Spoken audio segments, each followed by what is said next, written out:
trade movement and WFTO reflections on our journey. This is the title we were given. So when I say we throughout this talk, I'm talking for Jackie and for me. And she's really very sorry that our commitments kept her away. Otherwise, she would have done enough. So, here we go. On the 12th of May, 1989, which was 26 years and 11 days ago, in what I think of now as another world, almost on another planet, IFAT, the International Federation for Alternative Trade, was born when 38 alternative trading organizations, because that's what we were called then, met at Noordwijk in the Netherlands and agreed a constitution and elected an executive committee. I say another world. Why do I say this? It was a time almost unimaginable now, without laptops and iPads, before email, mobile phones, Google, Skype, Twitter, blogs, apps, Facebook, LinkedIn. None of that was there. It was a slower world. We wrote letters to each other, real ones, on paper, and sent them by a hard copy in post, which used to take weeks. Buyers in the north were beginning to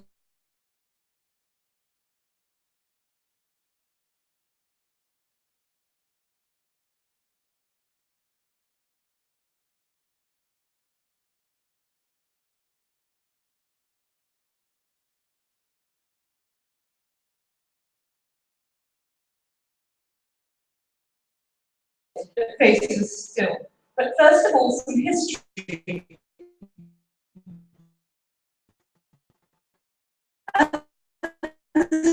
Particular history was Erika, Gert, great. There's all four of us there. And now we are 270, which is absolutely somebody else was there. Rudy, were you there at Noordwijk? Brilliant. And somebody, oh, great.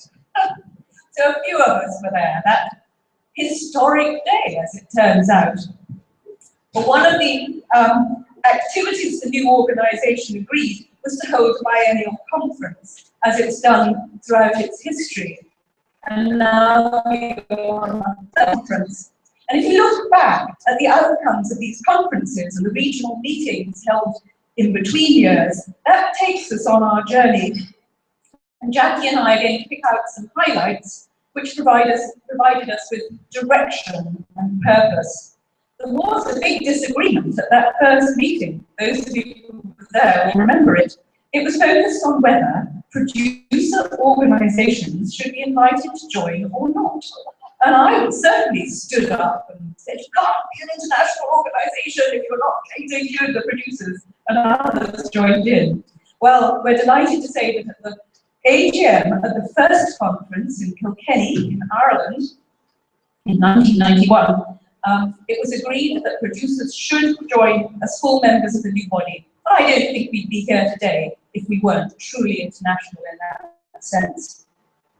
The conferences, especially before the time of high-speed internet access and things like online chat platforms, have always provided time and space together on strategic issues. And the first proper plan was written after the new Maryland conference in 1995. Membership had grown to 87, and the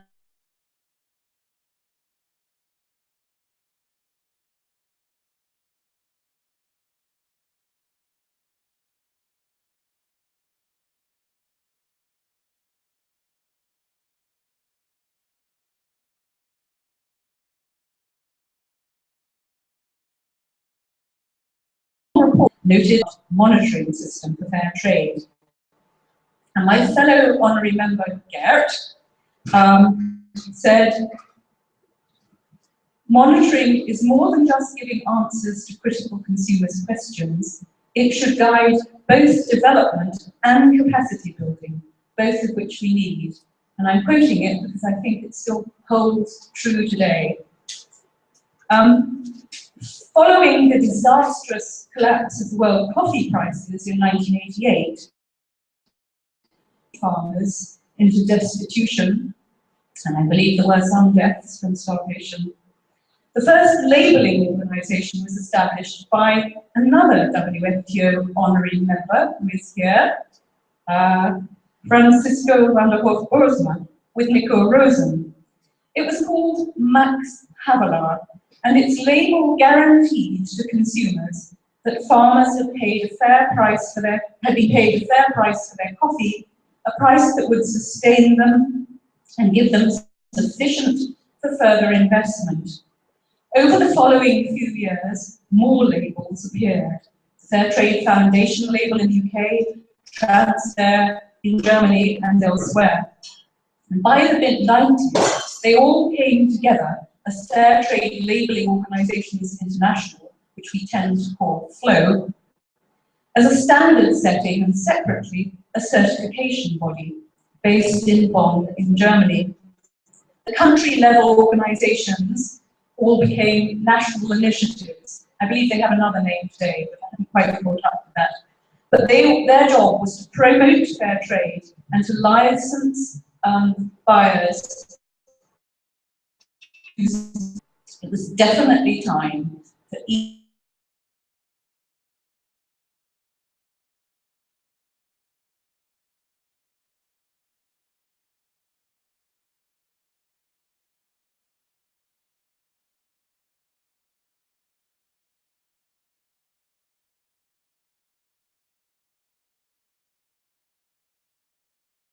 talk on an integrated monitoring system for fair trade. And at the 2001 IFAT Arusha conference, a joint definition of fair trade was agreed, which still stands today. And I wasn't going to read these out, but I realized that for the translators I do need to. So, fair trade on dialogue, transparency and respect that seeks greater international trade. It contributes to sustainable development by offering better trading conditions to and securing the rights of marginalized producers and workers, especially in the South. Fair trade organizations backed by consumers are engaged actively in supporting producers, awareness raising, and in campaigning changes in the rules and international trade. So by 2002, membership had grown to 180 organizations in 55 countries. IFAT, with a grant from Christian Aid, book on advocacy and campaigning in 9 languages. The first World Fair Trade Day was celebrated, and work on a monitoring and accreditation system continued. Standards for fair trading organizations were approved at the AGM. And Francisco van der Hof-Boersma, who addressed the 2003 conference in Newcastle, said this, and I think it's very important. So we must re-emphasize the importance of empowerment through fair trade, as well as improvements to income and wealth. We must continue to challenge the unfair structures of world trade and to propose new ones. The fair trade formula of protesta y propuesta still holds strong today. Fine cooperation plans developed for a joint fair trade advocacy office in Brussels. IFAT and FLOW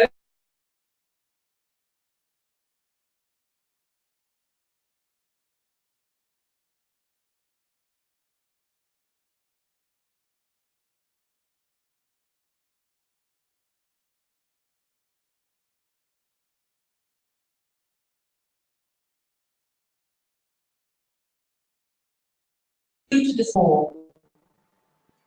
And that was also the start. Have we had our panels? Have I passed them by? No, I think you've gone a bit. Could you go back a little bit further? Have we lost our panels? I do not.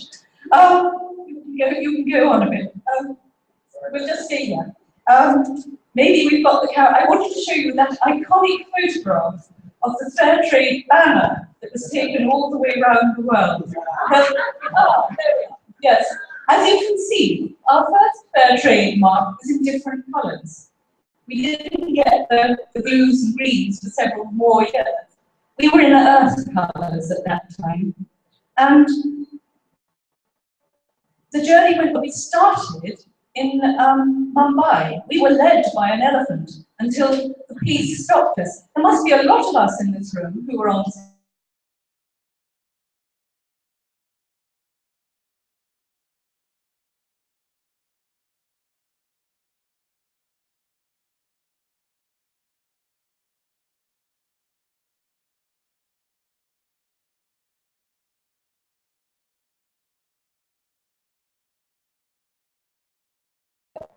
I wasn't going to read it, but I wrote it. The opportunity to read it out loud. People read it everywhere. And for the interpreters, I have to read it now. And I still think it holds all these years later. So here goes. We are on a journey for justice for the few, justice for all. At this moment, far too often, strong to exploit the weak and the rich to become richer at the expense of the multinational working conditions and fair pay. The result is poverty and suffering on a huge scale. That must change. That's why we are here. We, fair trade organisations, are united against poverty and for fairer world trading rules. We work to overcome the injustice that threatens the very future of our message around to tell everyone, everywhere, that we truly believe that another world is possible. Be with us. Speak out for trade justice. Support fair trade. I wanted to do that for a while.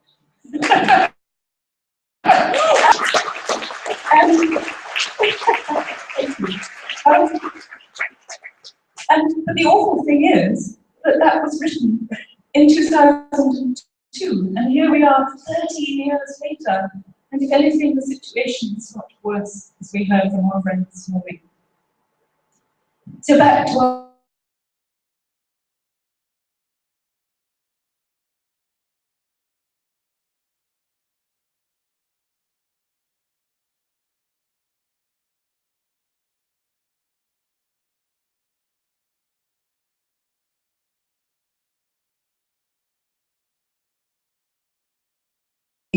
the colours changed as well, from those earth colours to the blues and greens that we have today that look so fresh and beautiful.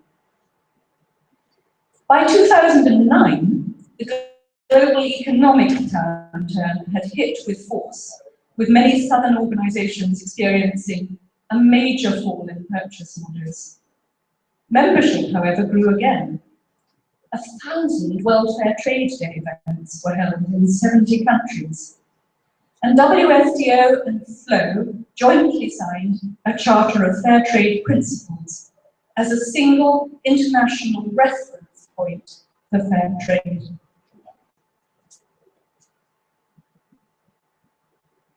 Where have we got to with our photos? I'm not watching. I think we can move on.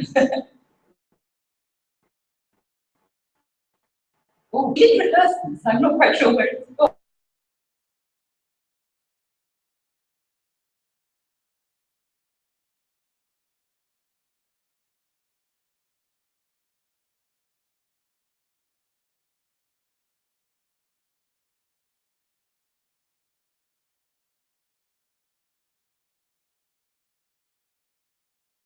So 2009, our guarantee system in 2012. We had even more members, and our then new president, Rudy, said, yes, in the end, the final test for fair trade is the genuine improvement, the dent we make in the lives of marginalised producers who are struggling in the still worsening poverty by continuing in addressing the unjust practices and structures that perpetuate these. And then, in 2013, at our last conference, the Rio AGM, membership approved the implementation of the guarantees system, and the product label was agreed, along with yet another strategic plan. So, what is our strategy today? And now I wanted to, this is where it should be. I wanted to show you this immediately.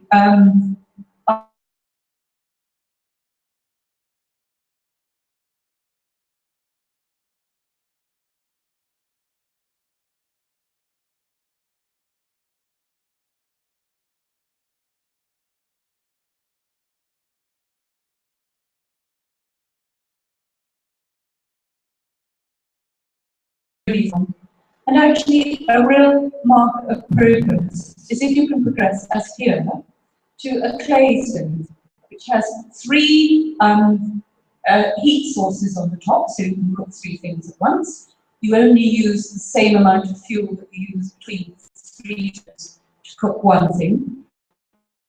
It's not dangerous for children. So I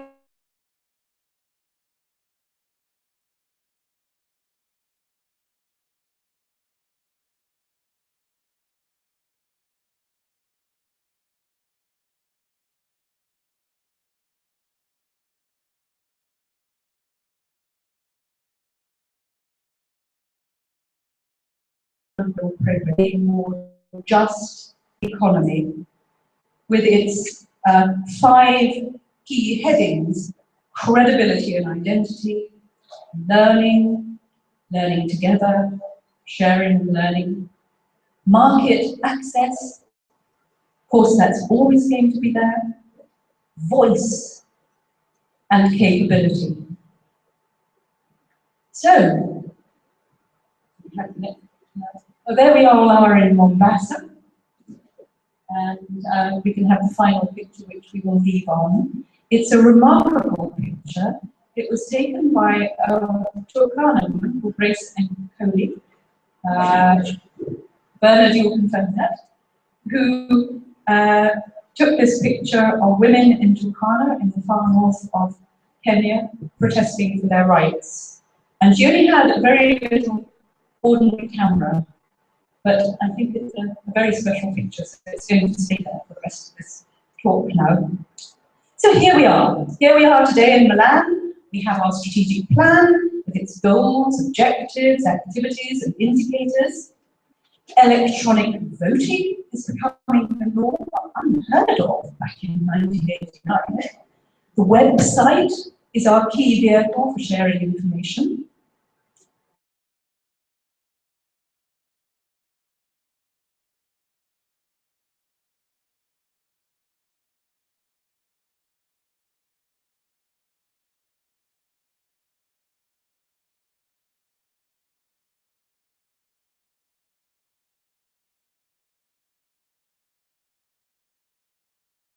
Well, that leads to the reflection part of this talk. The world has become a lot faster than it was in 1989-90. Everyone seems to have less time to stop and to think. My own experience of the electronic working groups has been reasonable, but it could be better. The tools, are we using them enough? There are big challenges out there. Maybe because it's so easy to travel almost anywhere in the world, there is huge growth in the sale of handicrafts and artisanal products.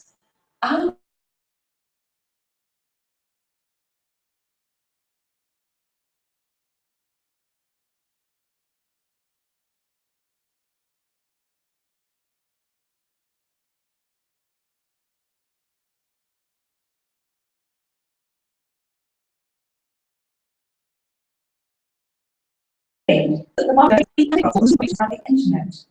They wouldn't be there if there wasn't a market. Fair trade coffee, chocolate, tea and other food and beverages are on the shelves of many supermarkets. And it's good to see how many new WFTO members